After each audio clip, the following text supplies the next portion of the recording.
Hello student, my self वैभव ठाकुर और आज हम पढ़ेंगे मॉडर्न फिजिक्स का एक नया ब्रांच जिसका नाम है सेमीकंडक्टर डिवाइसेस। और अब तक हमने जाना था बच्चों इन प्रीवियस क्लासेस की क्या जो इलेक्ट्रॉन होते हैं उनका ड्यूअल नेचर कैसा होता है, उनकी एनर्जी कितनी होती है, उनकी पोजीशन कितनी होती है। अब देखिए चैप्टर क्या हमारे बच्चे सेमीकंडक्टर एंड डिवाइसेस। इसका इलेक्ट्रॉन से बहुत गहरा नाता है। आप समझने की कोशिश कीजिए बच्चों, होता यह है कि इसकी जरूरत हमें क्यों पड़ी। सबसे पहली बात की जो एक कंडक्टर होता है, अब कंडक्टर अगर आपके पास में है तो आप उसमें करंट को पास कराओ, करंट इजीली पास कर जाएगा, बहुत अच्छी बात है, कोई दिक्कत नहीं आ रहा है। ठीक है, बढ़िया कंडक्टर है तो भाई बहुत ज्यादा करंट पास करेगा, बहुत खराब कंडक्टर है तो कम करंट पास करेगा, रेजिस्टेंस ज्यादा होगा उसका। ठीक है, यहाँ तो कोई दिक्कत नहीं थी। लेकिन अब मुझे मान लो करंट, मुझे अपने अमाउंट अपने हिसाब से करंट को कंट्रोल करना है। मतलब मैं चाहता हूं कि ये करंट जो है वो थोड़ा कम जाए या थोड़ा ज्यादा जाए या और ज्यादा बढ़ जाए या एम्पलीफाई हो जाए। तो उस हिसाब से कंट्रोल करने के लिए मेरे पास में जो डिवाइस थी वो नहीं थी बच्चे। And then we have to switch on the semiconductor to find this solution. Not only the amount of current, we can also control the direction of current in semiconductor.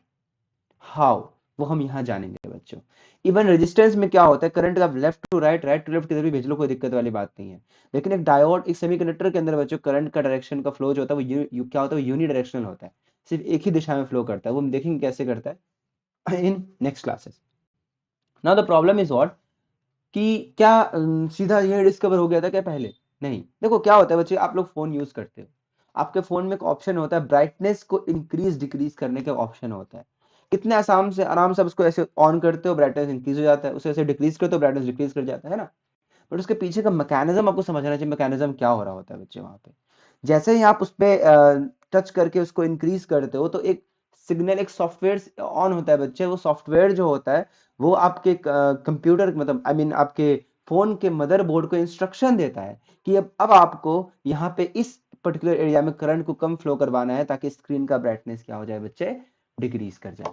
तो इस तरीके से वो काम कर रहा होता है बच्चे। लेकिन ऑब्वियस सी बात है, इसका मतलब है कि वहां पे क्या हो रहा है, एक मैसेज से करंट को कंट्रोल कर पा रहे हैं।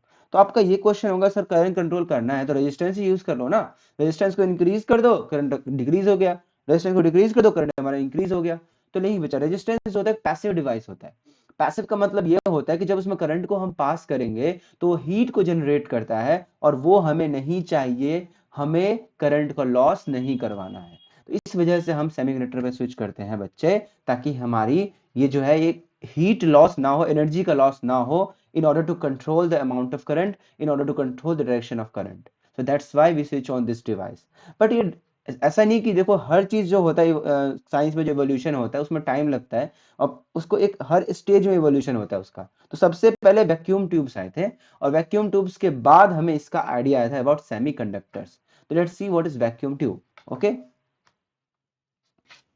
तो जानते हैं हम यहाँ बच्चों वैक्यूम ट्यूब्स के बारे में कि वैक्यूम ट्यूब्स क्या होता है। सबसे पहले इसका हम फोटो देखते हैं। तो कुछ ऐसा दिखता है बच्चे, वैक्यूम ट्यूब आपके सामने आपके स्क्रीन पे है। ठीक है, इसमें देखिए कि हमारे पास में ये देखिए जनरली यहाँ पे ये जो है दो इलेक्ट्रोड का बना हुआ है। इसमें कैथोड है, इसमें एनोड है। कैथोड कैथोड का ग्रिड है, ग्लास का ट्यूब है। ठीक है, जो भी मैं बताऊंगा क्या है अभी। लेकिन वैक्यूम ट्यूब्स में जनरली क्या होता था बच्चे कि इसमें हम ट्रायोड मतलब 3 इलेक्ट्रोड, पेंटाओड मतलब 5 इलेक्ट्रोड भी यूज करते थे बच्चे।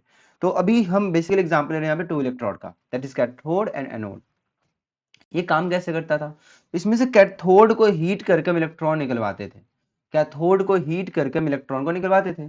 अब वो कैसे करते थे, देखिए कुछ पॉइंट्स यहाँ पे इसके बारे में हम वो जान लेते हैं। सबसे पहला पॉइंट क्या है, सबसे पहला पॉइंट है in vacuum tube. Okay, in vacuum tube,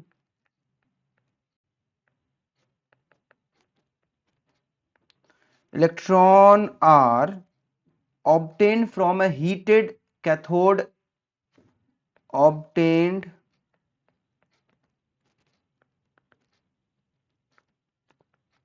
from a heated cathode, and the flow of electron is, and the flow of electron is controlled by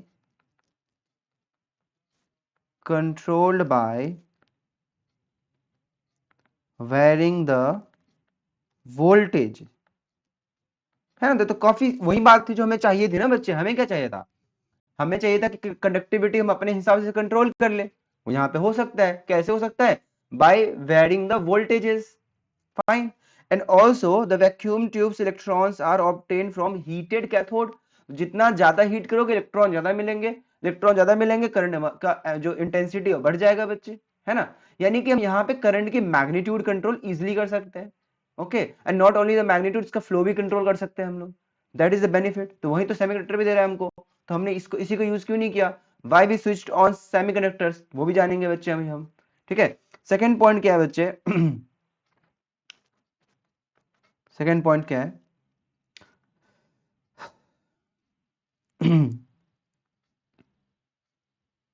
यहां पे वैक्यूम का होना बहुत जरूरी है।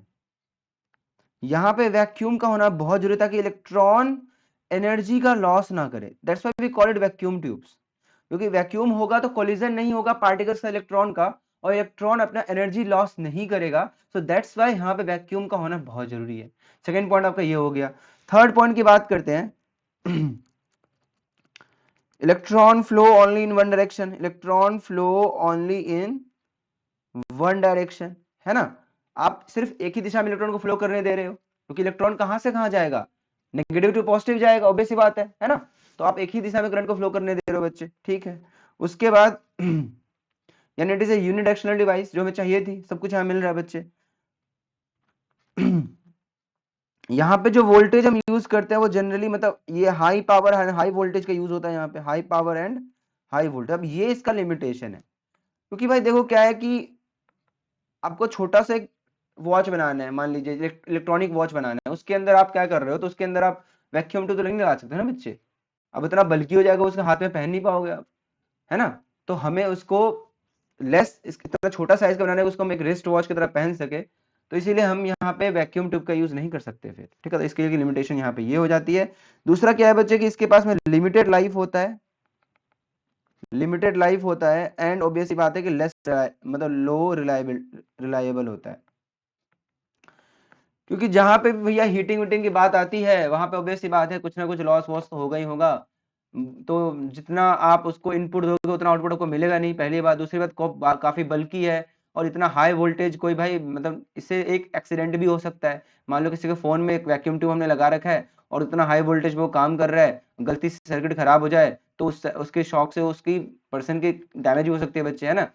तो इसीलिए हम वैक्यूम ट्यूब्स के ऊपर रिलायबल नहीं थे। Then we have to switch on another device and eventually their discovery of semiconductor. तो अब हम उसके बारे में जानेंगे बच्चे, वो क्यों इंपॉर्टेंट है हमारे लिए। तो उसे कहते हैं हम सॉलिड स्टेट इलेक्ट्रॉनिक डिवाइस। क्या कहते हैं उसे बच्चे, सॉलिड स्टेट इलेक्ट्रॉनिक डिवाइस इसे बोलेंगे हम लोग सॉलिड स्टेट इलेक्ट्रॉनिक डिवाइस। अब इसके कुछ फीचर होते हैं, जिसमें से पहला फीचर क्या है बच्चे ये सिंपल एक्साइटेशन में वर्क कर लेता है, वर्क ऑन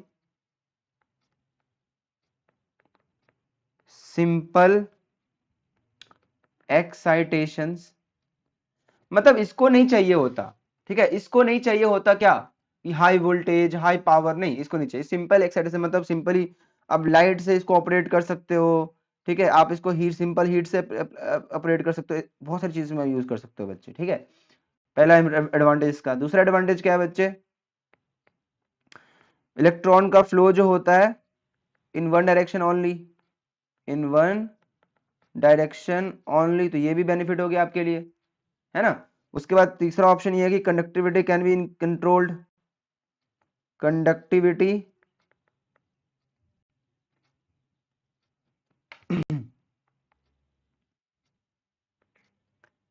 को आप कंट्रोल कर सकते हो। चौथा ऑप्शन क्या आपके लिए यहाँ पे, long life and high reliable. Okay, तो ये इसका एडवांटेज है बच्चे हमारे पास में। और ये बल्कि भी नहीं होता, लेस बल्कि, तो काफी छोटा डिवाइस होता है ये बच्चे, लेस बल्कि। अब देखा होगा आपको फोन का मदरबोर्ड कितना छोटा सा होता है बच्चे, तो ये बल्कि नहीं है, रिलायबल है, इलेक्ट्रॉन कंट्रोल कर सकते हैं, इसमें कनेक्टिविटी कंट्रोल कर सकते हैं, इसमें बच्चे सिंपल एक्साइटेशन पे काम कर लेता है हमारा, तो बेनिफिट ही बेनिफिट, इसलिए हम इस पे स्विच ऑन कर गए बच्चों। ठीक है, that is the benefit of semiconductor and we also call it solid state electronic devices. Okay, तो जो मेन दो सेमीकंडक्टर हमारे पास में, का नाम बच्चों सिलिकॉन एंड जर्मेनियम। इनके अलावा और भी होता है, बट ये दो मेन है जो हम यहाँ पे पढ़ने वाले हैं। They are in the category of metalloid in periodic table, आपने देखा होगा। They are not the perfect conductor, not the perfect insulator, and their connectivity can be controlled by simple excitation like heat or light etc. okay, now next topic हमारा बच्चे classification of electrical properties, है ना। सबसे पहले हम किसके बारे में देखेंगे बच्चों, कंडक्टर के बारे में देखेंगे हम, यानी मेटल्स। मेटल्स बोल लीजिए या आप इनको बोल लीजिए बच्चे कंडक्टर्स, एक ही बात है। मेटल्स बोल लीजिए या इनको बोल लीजिए आप कंडक्टर्स। तो इनके बारे में जानेंगे अब ये कैसे काम करते हैं। देखिए यहाँ पे क्या होता है, इनके पास में होता है बच्चे लो रेजिस्टिविटी। क्या होता है, low resistivity, and they have high conductivity. Obviously resistivity को हम रो से इंडिकेट करते हैं, कनेक्टिविटी को हम बच्चे सिग्मा से इंडिकेट करेंगे, because connectivity is inversely proportional to resistivity. तो ये हमने पढ़ा हुआ है पहले भी। ठीक है, अब यहाँ पे जो इसकी जो रेजिस्टिविटी का रेंज होता है बच्चे, वो 10 की पावर -2 से 10 की पावर -8 ओम मीटर के रेंज में होता है। तो जो कनेक्टिविटी का रेंज होगा वो कितना होगा, 10 की पावर 2 से 10 की पावर 8 साइमन मीटर इनवर्स होगा। What is siemens inverse of ohm, है ना। तो ये इनका रेंज होता है कनेक्टिविटी का। फिर हमारा नेक्स्ट जो होता है, नेक्स्ट होता है बच्चा इंसुलेटर। अब हमें पता है इंसुलेटर की क्या होती है, हाई रेजिस्टिविटी होता है इनके अंदर, करंट पास ही नहीं करता यहाँ पे, है ना। तो यहाँ पे जो इनका कनेक्टिविटी होता है बच्चे, दैट इज द रो। अब रो का जो यहाँ पे ऑर्डर होता है वो 10 की पावर +8 ओम के रेंज में होता है, और सिग्मा जो होता है वो 10 की पावर -8 एस मीटर इनवर्स के रेंज में होता है। ऐसे हमारे पास नेक्स्ट है जो सेमीकंडक्टर। क्या है, सेमीकंडक्टर। इसमें जो इनकी रेजिस्टिविटी होती है ये मिडवे में होती है, मेटल्स के और इंसुलेटर के बीच में होती है। मतलब जो रेजिस्टिविटी होती है इनकी वो 10 की पावर 5 से लेकर के 10 की पावर 9 के रेंज में होती है, और जो कनेक्टिविटी होता है 10 की पावर -5 से लेकर के 10 की पावर -9 के प्लस, सॉरी 10 की पावर 9 नहीं है, 0 माई मिस्टेक, दिस इज 0। तो 10 की पावर 0 के रेंज में होती है। तो ये इनका रेंज है बच्चों रेजिस्टिविटी कनेक्टिविटी का। ठीक है तो हम इस किसके बारे में पढ़ने वाले हैं, अबाउट दिस सेमीकंडक्टर। क्या है कि इसका बहुत बेनिफिट है। बेनिफिट क्या है यहाँ पे, we can control direction of current, we can control the amount of current. Okay, that's why it is very beneficial to us. Okay, आगे बढ़ते हैं बच्चों। नेक्स्ट टॉपिक है हमारे पास में classification of, before we start the classification of semiconductor, we will first study about the band theory of semiconductor. अब ये बैंड थ्योरी क्या होता है, तो वो हम यहाँ पे जानेंगे। देखिए क्या होता है बच्चे कि हमने अभी तक ये पढ़ा हुआ था, इस बैंड थ्योरी के हिसाब से हम क्लासिफाई करेंगे बच्चों, कौन मेटल है हमारा, कौन सेमीकंडक्टर है हमारा, कौन इंसुलेटर है हमारा। तो प्लीज ध्यान से देखिएगा। अब तक हम ये पढ़ते हैं, जैसे एटम है हमारा, तो एटम जो है उसमें बहुत सारे इलेक्ट्रॉन्स होते हैं। तो कुछ इलेक्ट्रॉन्स होते हैं वो आउटर मोस्ट शेल में होते हैं, उनको वैलेंस शेल कहते हैं हम लोग। उस इलेक्ट्रॉन को हम वैलेंस इलेक्ट्रॉन कहते हैं, है कि नहीं। अब हमें पता है कि भाई हमेशा एटम का जो वैलेंस शेल होता है वो कंप्लीट नहीं होता। कंप्लीट किसका होता है, नोबल गैसेस का होता है। इसका मतलब है वो कंप्लीट नहीं है। अब देखो उसमें, इसका मतलब उसमें जितने भी इलेक्ट्रॉन्स हैं वो है तो एक ही शेल के अंदर, ओके, लेकिन फिर भी उनकी एनर्जी सेम नहीं होती है। क्यों नहीं होती है उनमें से, क्योंकि एक शेल में बहुत सारे सब शेल्स होते हैं, है ना। तो कोई एस सब शेल का हो, कोई पी का हो, कोई डी का हो, कोई एफ का होगा। यानी कि जो आउटर मोस्ट शेल में इलेक्ट्रॉन्स है उनकी एनर्जी सबकी सेम नहीं है, यूनिक एनर्जी है। मतलब हर एक एटम का अपना एक यूनिक पोजीशन है। तो हर एक एटम के अपने के अंदर एक इलेक्ट्रॉन का अपना यूनिक पोजीशन है। इसीलिए हर एक एटम के इलेक्ट्रॉन का अपना यूनिक एनर्जी है। याद होगा आपने क्लास 11 केमिस्ट्री में पढ़ा होगा बच्चे, पॉली एक्सक्लूजन प्रिंसिपल, कभी भी दो इलेक्ट्रॉन के क्वांटम नंबर सारे के सारे सेम नहीं होते। रिमेंबर दैट, है ना। तो वही बात है, यानी हर एक इलेक्ट्रॉन की अपनी यूनिक एनर्जी है। ठीक है, इसका मतलब है कि जब जब एटम मॉलिक्यूल फॉर्मेशन में आएगा, मतलब एक मॉलिक्यूल में आ चुका है, वो एक क्रिस्टल की बात कर रहा हूं मैं। एक क्रिस्टल के अंदर बहुत सारे एटम्स हैं। अब बहुत सारे एटम्स हैं, तो जो इलेक्ट्रॉन था, आउटर मोस्ट शेल का इलेक्ट्रॉन था, उसके ऊपर नेबरिंग एटम का भी इफेक्ट होगा। होगा नहीं होगा, बिल्कुल होगा। और नेबरिंग इलेक्ट्रॉन का भी इफेक्ट होगा। यानी जो अब तक इलेक्ट्रॉन हमारा आइसोलेटेड स्टेट में था, उसके ऊपर अब दो एक्स्ट्रा फोर्स काम कर रहे हैं। एक तो नेबरिंग एटम का फोर्स काम कर रहा है, एक नेबरिंग इलेक्ट्रॉन का फोर्स काम कर रहा है। यानी कि वो जो इलेक्ट्रॉन है वो अब आपका डिफरेंट एनर्जी लेवल शो करेगा। Getting my point? वो इलेक्ट्रॉन जो है आपका बच्चे, उन सभी इलेक्ट्रॉन की एनर्जी पहले से चेंज होने वाली है, ठीक है, वो पहले से एनर्जी उनकी क्या होने वाली है, चेंज होने वाली है, ठीक है। तो उससे क्या होगा, तो उससे हम पढ़ेंगे बच्चों की बैंड क्या होता है। बैंड मतलब होता है एनर्जी गैप होता है, बैंड कुछ नहीं, बैंड का मतलब एनर्जी गैप होता है। अब कैसे होता है जानते हैं इस चीज को? तो पहले तो ये समझ लीजिए कि हर एटम में क्या होता है भैया, जब एटम हमारा होता है इन isolated state, by the way atom को आइसोलेट रखना अपने आप में इम्पॉसिबल काम हो जाता है। हमें पता है कि एटम आइसोलेट नहीं रहते हैं, एटम हमेशा मॉलिक्यूल्स फॉर्मेशन में काम करते, रोल प्ले करते हैं बाय लॉस और गेन ऑफ इलेक्ट्रॉन और बाय शेयरिंग ऑफ इलेक्ट्रॉन।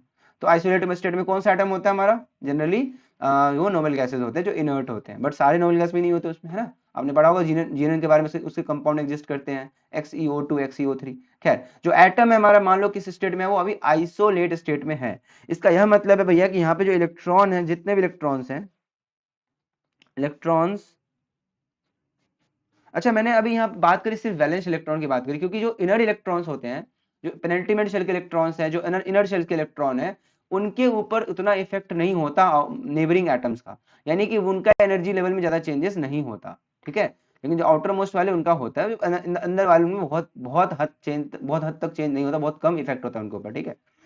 तो इलेक्ट्रॉन्स जो होते हैं इन सबका अपना एक यूनिक पोजीशन होता है, अपना एक यूनिक पोजीशन होता है बच्चे एटम के अंदर, है ना। Particular shell, particular sub shell, particular spin होता है इनके पास में। इसका यह मतलब इनके पास में क्या होगा, अपना यूनिक एनर्जी होगा, ठीक है। यूनिक पोजीशन, यूनिक एनर्जी भी होगा इनके पास में अपना, ठीक है। यानी कि आगे क्या होगा देखो बच्चे, अब क्या है, अब हमारा एटम जो है वो उसका मॉलिक्यूल बन चुका है, मतलब वो आपका क्रिस्टल में आ चुका है, क्रिस्टल फॉर्मेशन में आ गया है वो, मान लीजिए। तो अब जो पर्टिकुलर एटम था हमारा, उसमें जो इलेक्ट्रॉन्स थे, इलेक्ट्रॉन्स पे 2 एक्स्ट्रा फोर्स काम करेंगे, 2 एक्स्ट्रा फोर्स काम करेंगे, या 2 एक्स्ट्रा इंट्रैक्शन कह सकते हो आप, इंट्रैक्शन काम करेंगे। किसके? तो एक तो काम करेगा भैया नेबरिंग एटम का, है ना, एक तो काम करेगा आपका नेबरिंग एटम, और दूसरा काम करेगा भैया नेबरिंग इलेक्ट्रॉन। एक तो नेबरिंग एटम और दूसरा नेबरिंग इलेक्ट्रॉन, दोनों ही काम करेंगे इसके ऊपर, ठीक है। Neighbouring atom as well as neighbouring electron, दोनों के दोनों इस पर काम करेंगे बच्चे। तो फिर क्या होगा तो होगा यहाँ पे ये कि अब इसके एनर्जी चेंज हो जाएगा बच्चे, तो इसके एनर्जी में चेंज आएगा, एनर्जी में क्या आएगा, यहाँ पे चेंज आएगा। तो इसका मतलब पहले सभी इलेक्ट्रॉन की अपनी अलग अलग एनर्जी थी, तो यहाँ पे भी क्या होगा, सभी इलेक्ट्रॉन की अपनी अलग अलग एनर्जी आ जाएगी बच्चे, क्योंकि सबका अपना एक यूनिक पोजीशन है, अपना अलग अलग जगह पे रहते हैं, वो कोई दिक्कत वाली बात नहीं उनके साथ, ठीक है। अब यहाँ पे समझते हैं कि बैंड कैसे बनता है, व्हाट इज बैंड। तो बैंड का मतलब बस समझ लो कि एनर्जी का रेंज होता है, एनर्जी रेंज को हम बैंड कहते हैं। बैंड का मतलब क्या होता है, अभी समझ लो कि इसका मतलब होता है एनर्जी का रेंज, एनर्जी का रेंज होता है बैंड हमारा, ठीक है, मान लिए, ठीक है। अब मान लो कि मेरे पास में कोई एक एटम है, जैसे फॉर एग्जांपल से मेरे पास में है सिलिकॉन। अब सिलिकॉन की बात कर लेता हूं मैं, तो सिलिकॉन जो होता है इसका इलेक्ट्रॉनिक कॉन्फ़िगरेशन क्या होता है, 1s2 2s2 2p6 3s2 3p2, है ना। सिलिकॉन में आउटर मोस्ट शेल में 4 इलेक्ट्रॉन्स हैं, जिसमें से 2 इलेक्ट्रॉन s के पास में है और 2 इलेक्ट्रॉन p के पास में, ठीक है, ओके। अगर मैं इसका बनाऊं, आपका बच्चे याद होगा आपको Hund rule of maximum multiplicity, तो इनका जो मैं शेल स्ट्रक्चर बनाऊं तो इसमें कुछ ऐसा होगा बच्चे, 3s है आपका यहाँ पे जिसमें 2 इलेक्ट्रॉन है, और 3p में भैया कितने ऑर्बिटल, मतलब ऑर्बिटल होते हैं, 3 होते हैं बच्चे, तो एक 3p में अब यहाँ पे 2 इलेक्ट्रॉन, एक यहाँ मान लीजिए कि यहाँ मान लीजिए, ठीक है, मान लिए, ओके फाइन। अब क्या है सुनो, तो ध्यान से देखो बच्चे, अब मान लो कि मेरे पास में से n एटम्स हैं सिलिकॉन के, n ले लो या से 1 मोल ले लो, कि मेरे पास में 1 मोल एटम है सिलिकॉन के, ठीक है, बहुत सारे एटम है मेरे पास सिलिकॉन के, ठीक है। मैंने सिलिकॉन ही क्यों लिया एग्जांपल, क्योंकि बिकॉज हम चैप्टर में क्या पढ़ने वाले बच्चे, सेमीकंडक्टर पढ़ने वाले हैं। अदर बुक्स में आपको सोडियम एग्जांपल उन्होंने बता रखा होता है, but let's strictly to our syllabus. तो यहाँ पे जो हम सिलिकॉन है बच्चे इसका बस मान लेते हैं 1 n एटम हमारे पास में है, या मान लो 1 मोल है, अभी कुछ भी मान लो, काम चल जाता है हमारा। देखो मान लिया हमने n एटम है, ठीक है, हमने मान लिया कि n नंबर ऑफ एटम है हमारे पास में, ठीक है। अब n एटम है तो n सभी एटम की अपनी एक अलग अलग पोजीशन होगी, n पोजीशंस हो गए। उस n पोजीशन के अंदर बच्चों 3s कितने होंगे, 3s भी कितने होंगे, n नंबर ऑफ 3s होंगे, नहीं होंगे? यानी कि n नंबर ऑफ 3s जो है उसके पास में n पॉसिबिलिटीज है एनर्जी, उसके इलेक्ट्रॉन्स के पास में n पॉसिबिलिटीज है, कितने हैं, n पॉसिबिलिटीज है।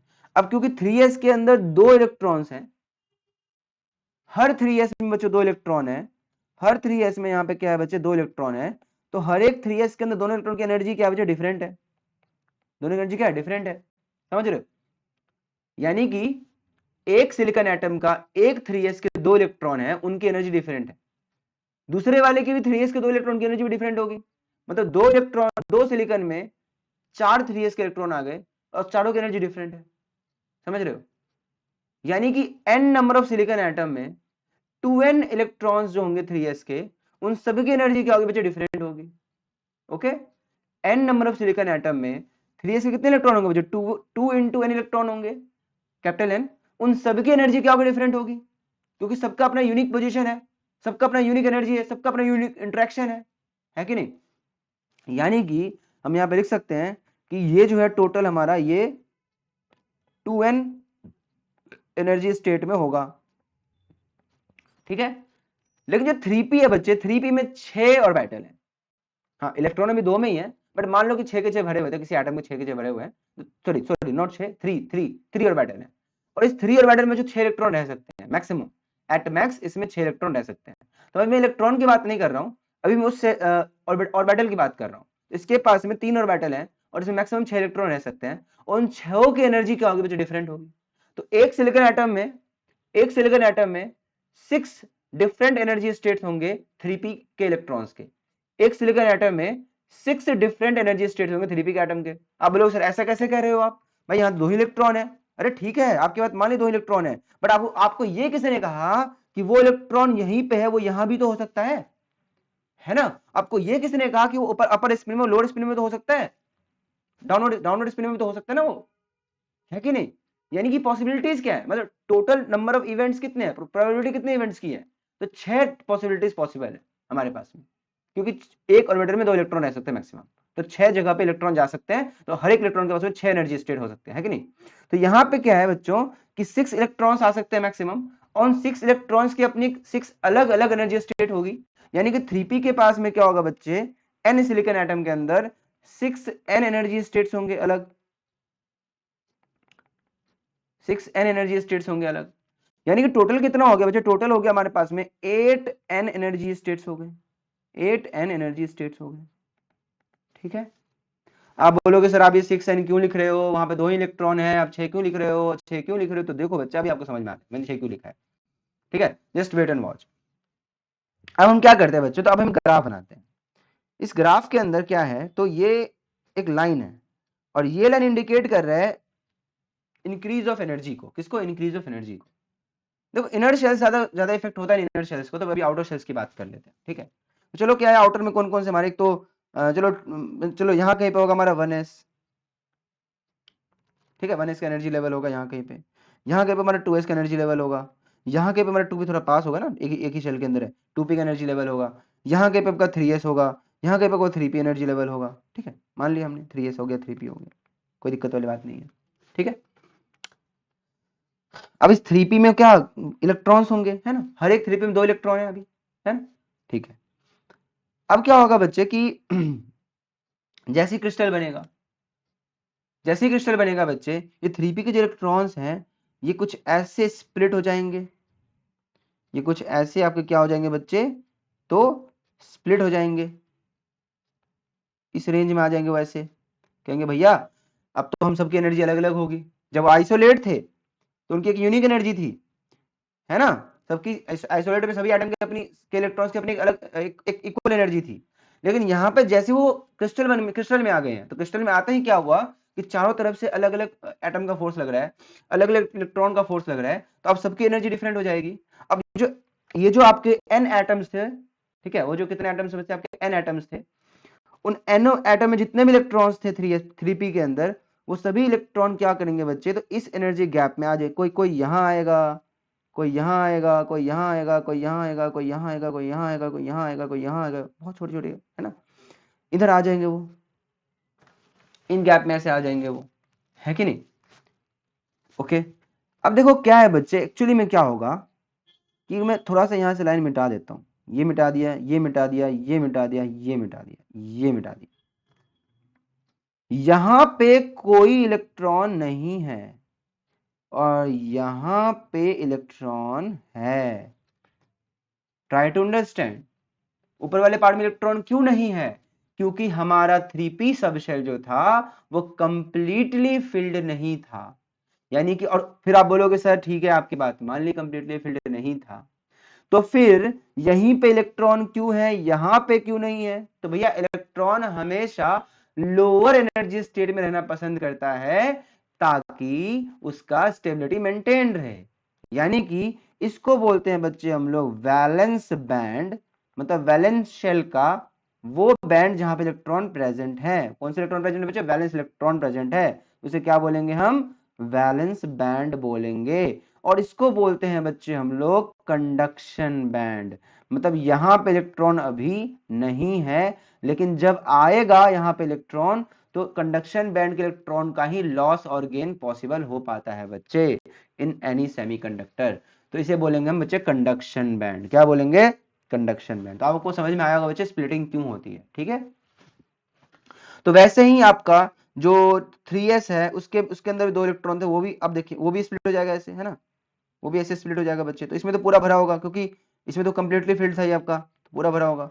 तो 2p भी स्प्लिट होगा, बट ये बहुत कम स्प्लिट होगा क्योंकि हमें पता है यहाँ पे बाहर वाले एटम का उतना इफेक्ट नहीं होता, 2s उससे भी कम स्प्लिट होगा, तो और 1s पे कैसे होता है, ऑलमोस्ट इफेक्ट ना के बराबर होगा। तो इस तरीके से आप देख सकते हो बच्चे की एनर्जी बैंड क्यों बनते हैं, ठीक है। तो एनर्जी बैंड क्यों बनते हैं, क्योंकि जो एटम के इलेक्ट्रॉन्स होते हैं उन पे बाहर से जो फोर्स काम कर रहा होता है वो उनके इलेक्ट्रॉन्स की एनर्जी को चेंज कर देते हैं, इसलिए बैंड्स बनते हैं। बैंड्स मतलब range of energy, and why valence band and why conduction band. I hope ये आपको क्लियर हो चुका हो, ठीक है। अब बढ़ते हैं यहाँ पे थोड़ा आगे, ठीक है। So let's move forward now. अब यहाँ पे ग्राफ पढ़ेंगे हम, फिर से वही ग्राफ है हमारा यहाँ पे बच्चे, देखिए जरा ध्यान से।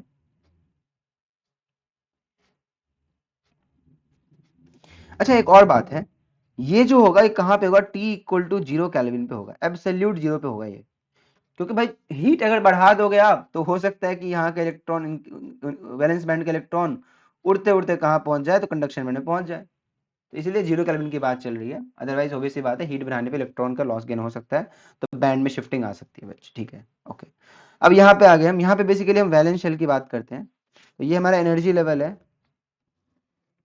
एनर्जी लेवल है, और ये डिस्टेंस है हमारा बच्चे, इसको ले लेते हैं, डिस्टेंस को ले लेते हैं हम लोग बच्चों 1/r, r मतलब obviously distance between the atoms, ठीक है। हम सभी जानते हैं कि इनिशियली जब डिस्टेंस मतलब ये देखिए इसका मतलब ये 1/r है, इसका मतलब ये 0 होगा, सॉरी ये इन्फिनिटी होगा और ये 0 होगा, है ना, क्योंकि 1/r मैंने लिखा है तो इसका मतलब ग्राफ उल्टा जाएगा, जब r 0 होगा तो 1/r क्या होगा, इन्फिनिटी होगा, है कि नहीं। इन्फिनिटी का मतलब क्या है, एटम के बीच का डिस्टेंस इन्फिनिटी है, मतलब एटम्स क्या है, आइसोलेटेड स्टेट में है, यानी कि उस केस में आपका 3s जो होगा वो 3s ऐसा होगा, ये मान लीजिए आपका 3s है, तो 3p है आपका, मान 3p है आपका ये, और आपका 3s जो है वो ऐसा होगा, ठीक है। 3p एंड 3s आपको दिख रहा होगा ये बच्चे। हमें पता है इसमें 6n स्टेट्स है टोटल इलेक्ट्रॉन्स के, यहाँ पे 2n स्टेट है इलेक्ट्रॉन के, हमें पता है भैया। अब क्या होगा, जैसे ही आगे बढ़ोगे आप तो आपका डिस्टेंस 1/r तो बढ़ेगा, बट r कम हो जाएगा बच्चे, यानी कि एटम्स पास आएंगे, एटम्स पास आएंगे तो इंटरेक्शन बढ़ेगा, इंटरेक्शन बढ़ेगा तो इलेक्ट्रॉन्स की एनर्जी चेंज होगी बच्चे, और इलेक्ट्रॉन्स की एनर्जी ऐसे हो जाएगी स्प्लिट, ये देखो ये ऐसे जाएगा, ये ऐसे स्प्लिट हो जाएगा, ठीक है। सिमिलरली 3s के भी एनर्जी में स्प्लिट आएगा बच्चे, तो ये भी इलेक्ट्रॉन कुछ ऐसे जाएंगे और कुछ ऐसे आ जाएंगे, लेकिन एक टाइम आएगा जब 3s के इलेक्ट्रॉन जो होंगे वो 3p से ओवरलैप करेंगे, और यहां पे गेम प्ले करेगा बच्चे आपका mixing of orbitals electron, that is called hybridisation. Class 11th chemistry में पढ़ा होगा आप लोगों ने बच्चे। Amalgamation of orbital is called hybridisation, and amalgamation of orbital is called hybridisation. तो ये होगा हाइब्रिडाइजेशन बच्चे। और यहाँ पे क्या होता है कि यहाँ पे ऑब्वियसली बात, अब जब इसमें यहाँ पे बहुत सारे इलेक्ट्रॉन आ जाएंगे, है ना, तो वो इलेक्ट्रॉन कहाँ जाएंगे, लोअर एनर्जी स्टेट में। और लोअर कहाँ मिलेगा उनको, नीचे की ऊपर, तो वैसे बात है नीचे मिलेगा उनको, तो नीचे की तरफ जाना चाहेंगे वो। कैसे, देखिए, तो यहां से क्या होता है, यहां से क्या होता है बच्चे कि इसको मैं थोड़ा मिटा देता हूं, हाँ, ये बनता है कुछ ऐसे, ये आते हैं कुछ ऐसे, ओके, और ये आपके आते हैं कुछ ऐसे।